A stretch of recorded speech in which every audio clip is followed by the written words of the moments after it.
Hello there. Buffy the Vampire Slayer is an absolutely fantastic show and is a must-watch for all lovers of film. Having finished my first watch of the entire Buffy the Vampire Slayer series, this show achieved absolutely so much in a 4:3 aspect ratio. However, if you followed my Buffy reactions from the beginning, you would notice that I was watching the 16:9 aspect ratio from Disney Plus in my earlier reactions. Thanks to the wonderful Buffy community in the comment section down below during my early episodes of Buffy the Vampire Slayer reacting to it on YouTube, I found out that the Disney Plus version is a big no-no, as this is in fact the botched HD remaster of Buffy the Vampire Slayer. So today, ladies and gentlemen, your boy Elie Moses, your 23-year-old law and film student here from Sydney, Australia, shooting his shot, is going to be reacting to Passion the Nerd's video on the tragedy of the Buffy HD remaster. Let's get into it, let's slay this thing, and let's have some fun. Let's go. Alright, right before we get into it, guys, I hope you don't mind. I'm going to give my own thoughts as well on what a remaster should be like. I know I don't know the ins and outs of what happens during the process. I'm sure Passion of the Nerd is going to explain it. But as a film student, I would like to give my insight in terms of like what a remaster should be like, respecting the original source material. And as a collector of physical media myself, I love collecting Blu-rays and 4Ks. There's a certain expectation, especially when transferring an older movie from its original format to a 4K or Blu-ray transfer. And I will let you know some examples during this video, during my time of collecting 4Ks and Blu-rays. Not all of them have been fantastic, and I've had to learn the hard way, despite spending almost $40 or $50 on a Blu-ray or 4K for a film that I loved, and just to be let down. So let's get into it. We truly Oh shit, no. Okay, I don't want any Breaking Bad spoilers. I'm gonna skip this intro here because I'm watching that show for the first time. Okay, we're good. services which have made it possible for people to easily follow season-long story arcs. Consequently, in many ways, long-form storytelling on television has surpassed the scope and depth of your average theater experience. But it isn't only that. Classic television, which we once had to watch through the bottom of a Coke bottle, is being restored to a glory, the likes of which we've never gotten to see. With these remasters, studios are going back to the original films the shows were shot on, creating brand new high-definition scans of them and updating their special effects while keeping the original flavor. Many of these beautiful restorations have been done with a meticulous attention to detail and with loving care for the original source material. See, this is what I've garnered from you guys, or what I've been told from you guys in the comment section. Right there, he was mentioning that meticulous attention to detail and people who respect the original source material. Now, it's all well and true, you know, there's been botches of movies to a 4K or Blu-ray in the past, hence why I don't own the Terminator 2 Judgment Day on 4K, for example, because apparently from reviews that I've read, that was an absolutely horrible 4K transfer, to the point where some scenes compared to the original look like completely different times of day or different scenes in general. It's overly saturated. And that's what you guys have told me with the Buffy one, where some scenes where it's meant to be nighttime, vampires look like they're in broad daylight. And with a show like Buffy, you're not just doing a one-off transfer for a movie, for instance. You're transferring an entire show with over 150 episodes, I believe. There is 7 seasons, and 6 of them have 22 episodes in them. Each episode has to be meticulously crafted. It has to be, you know, like, it has to be perfectly remastered, and the attention to detail and basically respecting the director's original vision. Joss Whedon's original vision was to have the show in 4:3, and having it in 16:9, you cut out the director's initial intention of certain aspects that want to be in the frame, certain things that he didn't want to be in the frame, and a lot of things like that. So I'm guessing this is going to be an eye-opening video. And then there is the Buffy remaster. Why do all their faces look like rubber dolls? Oh, come on! That's not even the same color. It's daytime. Okay, that's bad. That's bad. And color grading is really important. I'm sure he will mention this later on, but color grading in terms of there's a reason behind the madness of color grading. People just don't color grade for the sake of it. I remember in some certain films that I've seen, color grading would be used to set a certain mood or to convey a certain emotion or tone, and then there would be an initial switch up later on to show maybe a change in the character's, I don't know, journey or something along the lines like that. I remember in what's a good movie with complete color changes. I rewatched I think I watched The Matrix for the first time a couple years ago, and The Matrix, I believe, had different tones of color in different scenes, depending on whether it was in the Matrix world or back in the real world. And here, right there, this is an abomination. You can see the crew. Just crop them out. It's bad. It's bad. I'm going to need a lot of wine for this one. Before we get into this, if you're unfamiliar with the show and seeing me make comparisons between Buffy and Breaking Bad or Star Trek or any all-time great makes you want to scoff. Did you just say the word scoff? Let's quickly run down the importance of the Buffy in the modern pop media landscape. Of Unbelievable. course, the show owes a great debt to earlier trailblazers. Buffy is very much a supernatural girl power Peter Parker. When Buffy first aired, the X-Files had been teasing season-long story arcs for 3 years, and both Buffy and the X-Files owe some debt to the short-lived Twin Peaks. But noted TV critic for The New Yorker, Elie wrote in 2014 that 1999 marked a turning point for television because of The Sopranos and Buffy the Vampire Slayer. Quote, David Chase and Joss Whedon were turning television into something radical and groundbreaking, the latter by forging a mythic meld of horror, comedy, and drama. Buffy took the influences of its predecessors and, by the middle of its run, had combined them seamlessly into a more coherent model for serial television that's still in use today. Facts. Since Buffy aired, it's been cited as an influence by many major showrunners, including Rob Thomas, Russell T. Davies, Damon Lindelof, Eric Kripke, and Amy Palladino. Buffy's writer's room, Mutant Enemy, was a training ground for a team that would later go on to be major influences on 24, Once Upon a Time, Daredevil, and The Martian. The show's insanely terrific episode Once More with Feeling popularized the musical episode, and was probably at least partially responsible for... though... maybe don't hold that against it. And of course, there's Whedon's work itself. Whedon said he used Buffy as his own personal film school, and he later went on to have a major hand in shaping one of the most significant film series of all time. Hell, I even used Buffy as my own film school. I mean, the show was really great to watch, but at the same time, I studied the show as I was watching it, and for my goals of making it in Hollywood or in the industry, you never know what's going to happen. I've learnt a lot from Buffy. I've learnt a lot of cinematic techniques from Buffy, a lot of story technique, what to do and what not to do. When you watch so much media, and especially like new media nowadays, it's great to see how Buffy was kind of ahead of its time in terms of its storytelling aspects, foreshadowing and things like that. That's why I'm excited to do a Buffy rewatch, and I want to see the certain elements that were foreshadowed earlier in the seasons, and you guys can explain that in the comments because it will be spoiler heavy since we're doing a rewatch, and you guys should let me know, when do we want to run it back, when do we start the rewatch.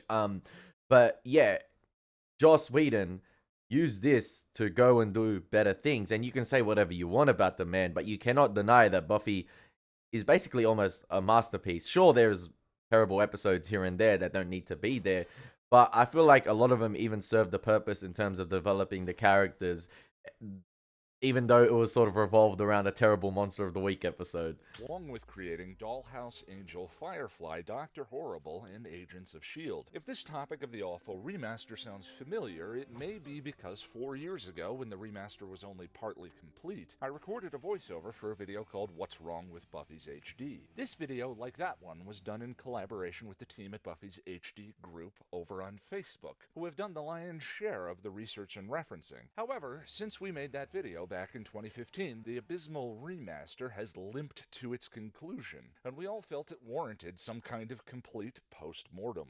especially if Buffy is ever going to get the remaster it actually deserves. Since Fox Studios finished remastering the show, the remaster has been seen on Netflix US, several TV channels, Amazon streaming for a short period of time, and is currently available on Amazon Prime UK, Facebook Watch, Fox Play, and other streaming services. See, I don't know when this video was made. Okay, it was made 3 years ago, and since then Disney has acquired Fox, and the Disney Plus version is the HD remaster.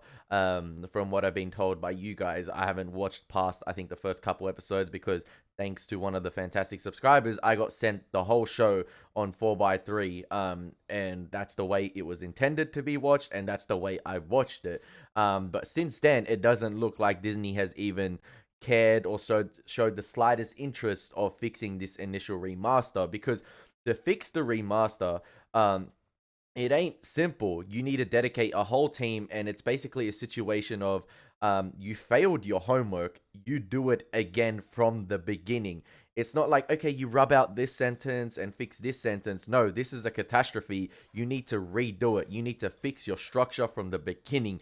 You need to learn the ins and outs and basically do everything from the start. And that's what I feel like it is with the Buffy remaster. You need to go back and do it all again. And sadly, I don't think Disney want to do that. I don't think it is on their mind. I don't think it's at the forefront of their interest. I don't think they want to, invest resources and money into that, sadly. Despite the fact that the effort was almost universally panned by fans, journalists, and members of the original Mutant Enemy team. Yet, except for fixing a few shots in the early episodes, Fox has done virtually nothing. To say that Buffy is an important, influential show worthy of a quality HD remaster is something of an understatement. And, in an era where we're getting more and more carefully and beautifully created remasters, Buffy currently has, without hyperbole, the worst HD conversion ever seen. I don't like you. Period. We're going to do a breakdown of the Oh, many shit! mistakes and That's bad. Why does Xander look caked up? He looks like he let his girlfriend apply all his makeup to him, and it's just, he looks caked up. That's a terrible...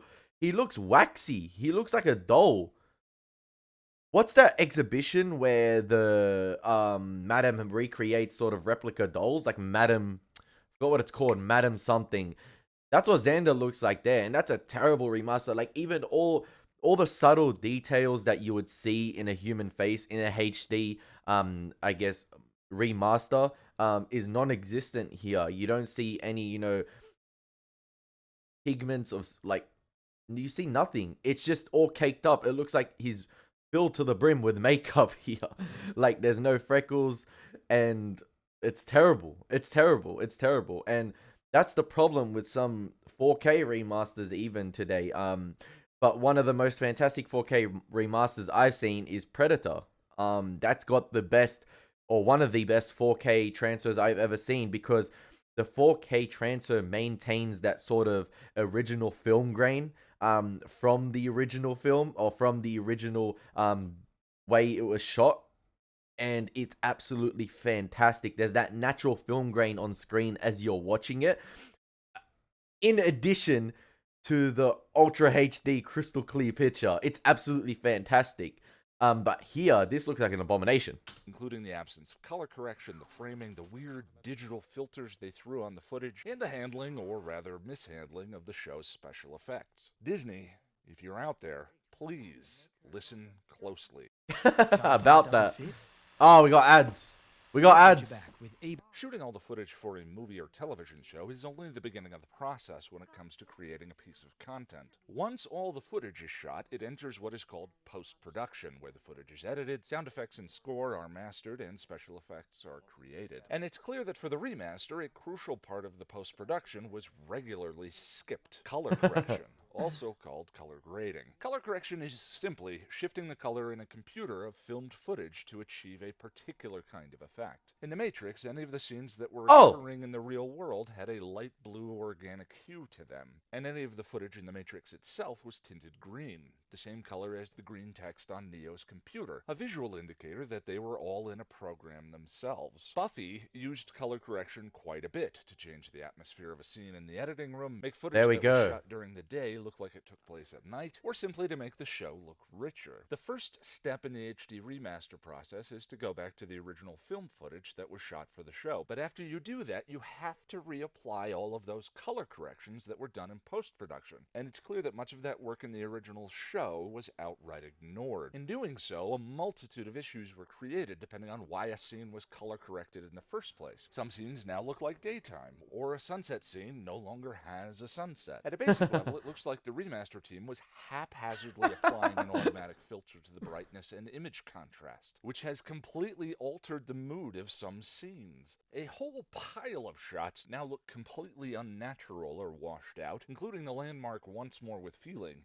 But when a scene should look different because Buffy's original post-production team color graded it, that work was skipped. The gothic atmosphere of the early seasons is gone. Color saturation for important episodes has been lost. Across the entire remaster, the brightness is excessively strong and often makes no sense within the context of a scene. Okay, that's bad right there. You saw even the body episode one where that sort of golden color grading that was on Buffy's face and highlighted the sweat marks even more that was upon her, that was shining upon her, is completely washed out in the remaster.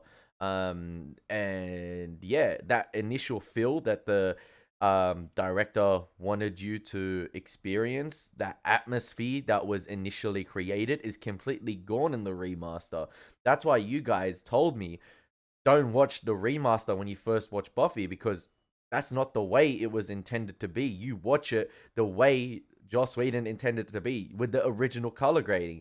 And yeah, like you were saying here, when they went back and redid the HD remaster, they didn't pay attention or apply the original color grading that was used in the original scenes. There was no attention to detail. There was a lack of care, because they were basically probably thinking, let's get this out as quick as possible, without even paying respect to what was originally intended. And it completely shifts the tone of scenes, what the feel was going for. And you saw that shot before as well, where it was with the master and it was a dark gothic feel, as you were saying, and then the HD remaster, it's very well lit.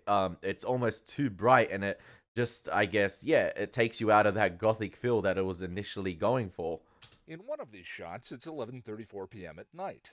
In the other, Buffy is taking a midday nap. Broadly, these criticisms might seem petty, a small price to pay in It's not. exchange for the chance to watch Buffy in that sweet, sweet high definition. It's So not. let's look at a single, very specific example to understand why a decision as simple as color tone can mean so much. But I want to acknowledge up front that all I can do is speculate as to why the original team made the decisions that they did. That said, my favorite episode of the show is Season 5, Episode 22, The Gift.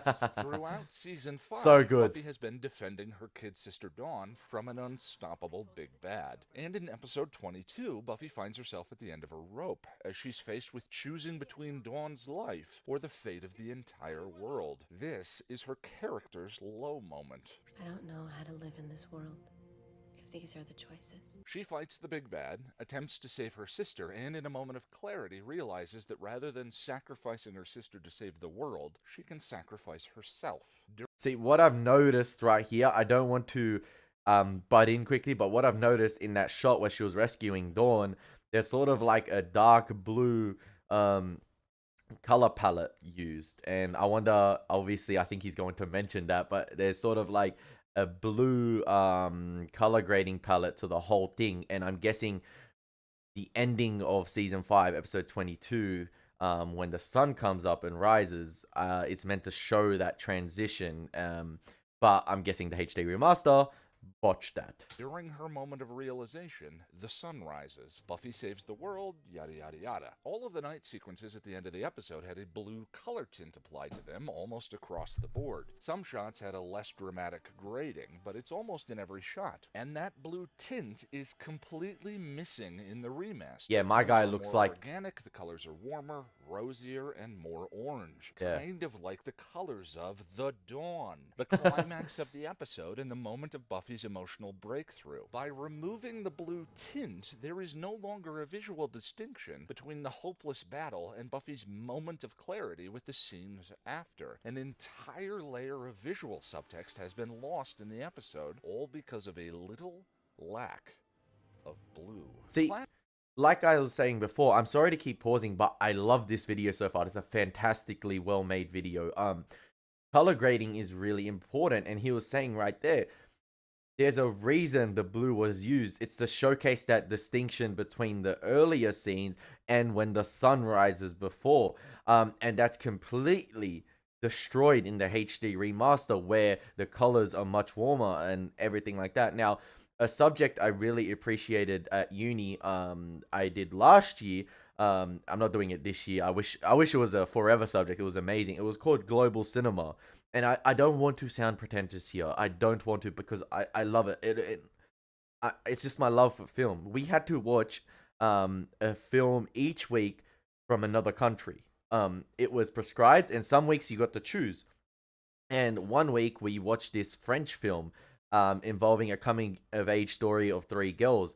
And there was a fantastic scene. I can't remember the name of the film, but there was a fantastic scene where the song Diamonds by Rihanna was used with these three girls in like a room. And there was amazing color grading with blue and purple in that scene. And there's a reason behind the madness of color grading, is what I'm trying to say. Like, people who film like enthusiasts and who try to nitpick these things, there's a reason behind the madness. And he's not wrong to say that Buffy fans would be disappointed if the color grading is completely destroyed, because there's a purpose behind it.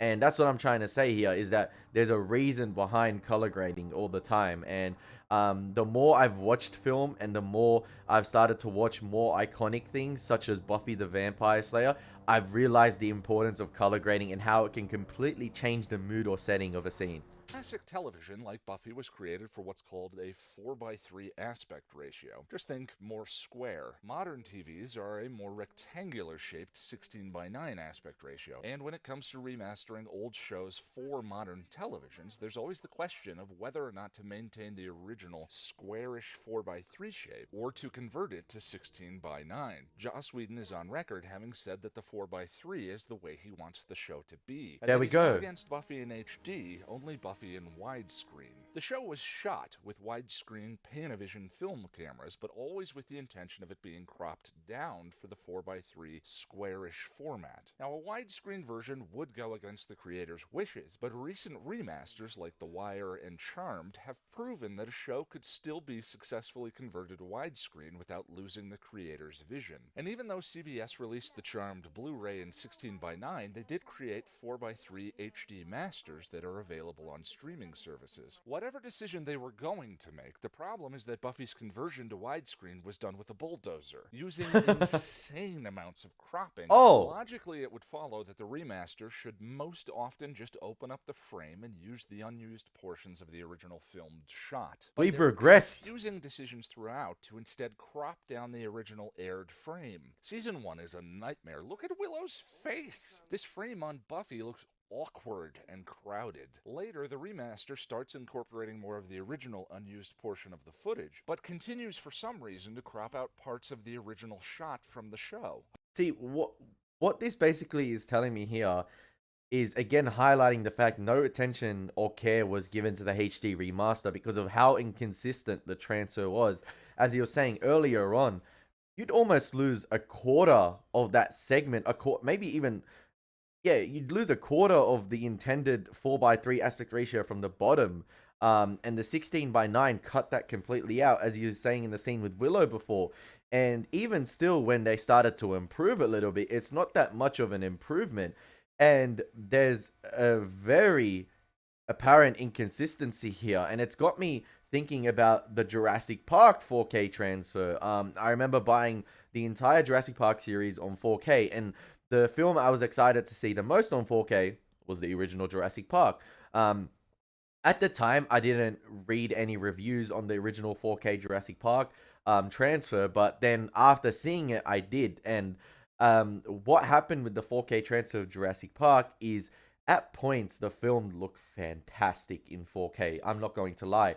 but then at points, you could tell there was a reduction in quality in certain scenes, and that it was a very inconsistent transfer. So that's why for Jurassic Park, the original Jurassic Park, the Blu-ray is a much more exciting experience. And despite the 4K transfer having the audio upgrade, I believe, it's not worth it. Where in the Blu-ray you get to watch a more consistent transfer from the original, I guess, intended format. The Blu-ray transfer is really good. It's like a fantastic, consistent watch throughout.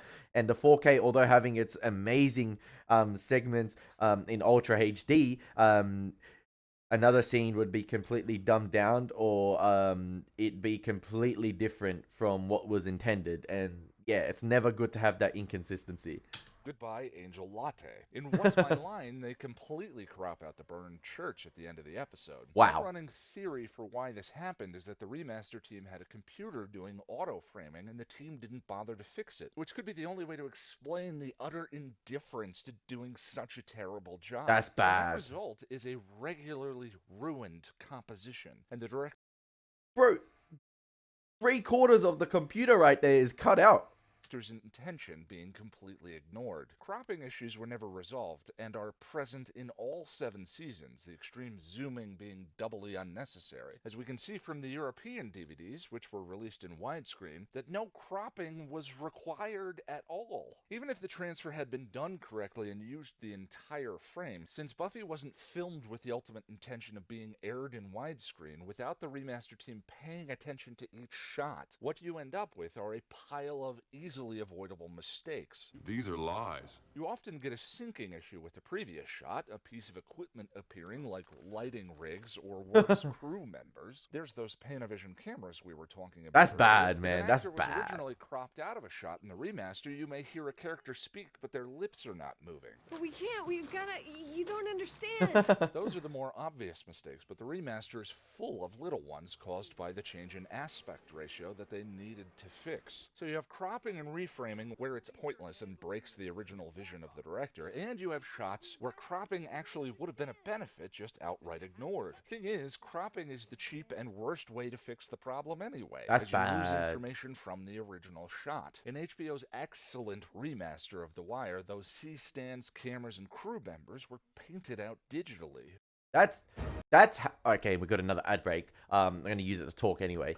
But basically, when they got the computer to automate everything, that's when, again, highlighting the lack of attention and meticulous attention to detail right there, where you have the original 4x3 box, and all they had to do was extend it out, maintain the original, I guess, length of the shot and just widen it. But what they did is they basically had the box thing and then they just crammed it in and then widened it, and it was like, no. And it was shot in original widescreen, but Joss intended it to be in the 4x3. And you've seen in the scenes right there with the crew being in it, that's what you get when you extend it, when you widen it, because it was meant to be in 4x3. And that shot right there of the wire, I believe, that's what should have happened to Buffy. You have the original 4x3 and it's just extended to widescreen, not cropped to bits and destroyed. That's terrible. This is an eye-opening experience here, because I didn't know it was that bad, because obviously I didn't watch the HD remaster, and I haven't looked back on any episode in the HD remaster bar this video right here. And at the time I'd only seen the first couple of episodes in the Disney Plus version, and then moved to the 4x3, which was what it was originally intended. So yeah. Digitally. But we're far from done, my friends. We've now come to my least favorite issue. I mentioned previously that Buffy was shot using Panavision film cameras, and one of the natural byproducts of shooting on film was film grain. Tiny particles or light static moving around randomly in the image. For most people, even people who don't notice it, film grain is one of the things that makes film look like, well, film. Most people generally consider film grain a neutral or good thing. However, there is a process called digital noise reduction, or DNR, used to reduce the presence of film's natural grain, and in excess can lead actors to have a plastic, doll. Oh, that's... Because you know what human beings have? Pores, freckles. And when a DNR filter is dialed in wrong, the filter can't tell the difference. As you can see here, the DNR smooths everything to the extreme. That's destroying bad. the benefit of HD from 16 and 35mm film. Many shots just look like watercolor as a result. And it's sometimes overused to the point where you can actually see greater detail in the DVD standard definition version. What is the point of remastering a show from film if you make it look like it was shot on a digital camera from 1998? She irons her jeans. She's evil. No other prominent remasters, like the X-Files, also made by Fox, suffer from this issue. That's a great HD shot right there. Example again, you can see that the level of detail is incredibly That's impressive. great. The definition isn't compromised by the fact that they did use DNR, and the show looks like it was shot on film.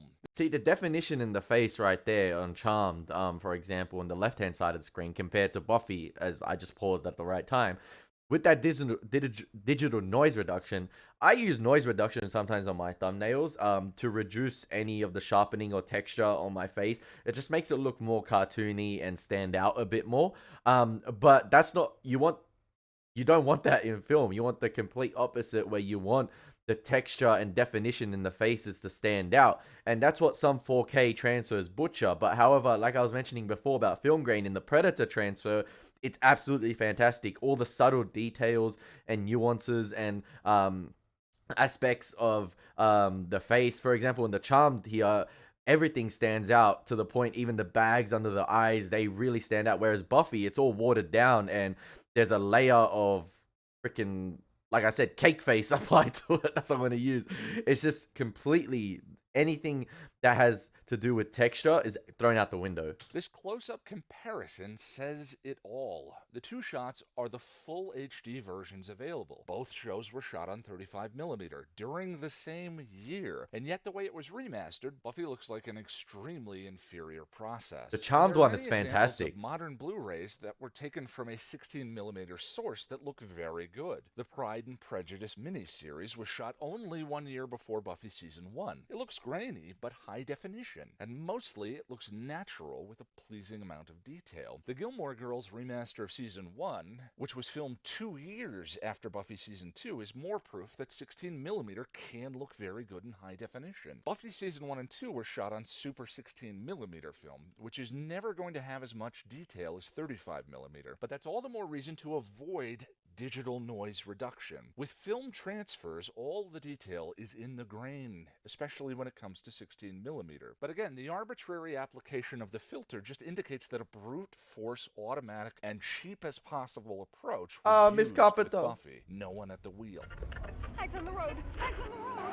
And boy, can you see cheap with the special effects. A calendar, Though Buffy sorry. was shot on film, things like morphs to vamp face, vampires being dusted, and any and all magic spells were done in a computer after the fact, and probably rendered only in the standard definition that Buffy was airing in at the time. Meaning, in order to do a proper remaster, the team was going to have to go back to every special effect and create it again from scratch with a high-definition version. And some of the special effects in Season 1 and 2 have been redone. The rest is entirely upscaled, meaning rather than recreate the effect from scratch over a high-definition scan of the original footage, the team instead took the old standard definition versions of the shot and just blew them up. Ever zoom into a picture on your computer too far? A couple of the redone HD effects actually look decent enough, although not identical to the original, but the remaster takes great license throughout with the style of the vampire dusting, looking more like a smoke effect than dust. The effect what the was heck? reinvented rather than re-rendered. Fox just stopped remaking the dusting effect in early Season 2. They resorted to just upscaling everything from standard definition, along with all the other special effects. Think taking a low-resolution picture and zooming into it. The upscaled shots are also suffering from an excess of edge enhancement, which will create white edges around the characters and looks worse than the DVD version. And of course, upscaling can create more unnecessary cropping, either when used for a special effect or other mysterious reasons. So you'll be watching the remaster and go from a nice, if overly filtered HD shot to a blurry, blown up special effect and back again, over and over and over. The whole portal sequence in Becoming looks abysmal. All the CG shots are upscaled, but it looks like the standard definition effect is a different version than the one used in the episode at the time. The colors are different. If the remaster team was planning on redoing any effect in Season 2, why not this moment, instead upscaling? But for remasters like Charmed and Star Trek The Next Generation and the original series, CBS Studios recreated all of the CGI effects in high definition, looking very close to the original ones. Yo, this is what should be done for Buffy. The Star Trek Care, ones look great. attention. Far out! Marco's going away party. Who's Marco? Shut up, Marco. Affection. The group over at Buffy's HD have reached out to several members of the original Mutant Enemy team, and many of them have expressed their outrage over Buffy's mishandling. Joss Whedon's closest comments on the remaster came in 2015, tweeting that widescreen Buffy is nonsense. David Fury and Stephen DeKnight called the remaster an embarrassing mess and tweeted somebody should be indicted. The late Michael Gershman, director of photography on most of the episodes, shared his feelings with the Buffy HD Facebook page in 2016, saying, "It's a shame to have all of my work thrown in the garbage. I tried to give Buffy a texture that would turn a teeny bopper show into a serious, dramatic presentation. Alas, once a piece of art leaves the artist's hand, control is lost. Sorry everyone can't see the work in its original incarnation." It may seem daunting, but the truth here is you can't fix this remaster. There are too many mistakes. Too much went wrong. Doing it right means starting over again with the original footage, and that means expense, time, cost. But I think we've covered why Buffy matters enough to do it. And there is another reason that we as the fandom need to be making our voices heard about this. I cling to my DVD box set. If you don't own a VHS or Laserdisc copy of Star Wars, you can no longer watch a version of it that hasn't been tampered with. I actually do.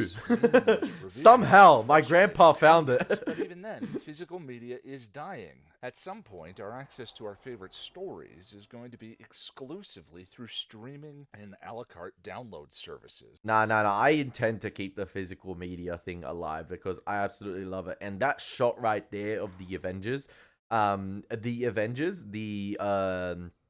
4K transfer for the Avengers Assemble in 2012 is absolutely one of the, if not the best 4K transfer I've ever seen, because it is absolutely phenomenal. It is complete widescreen on my TV, which I'm a big fan of widescreen.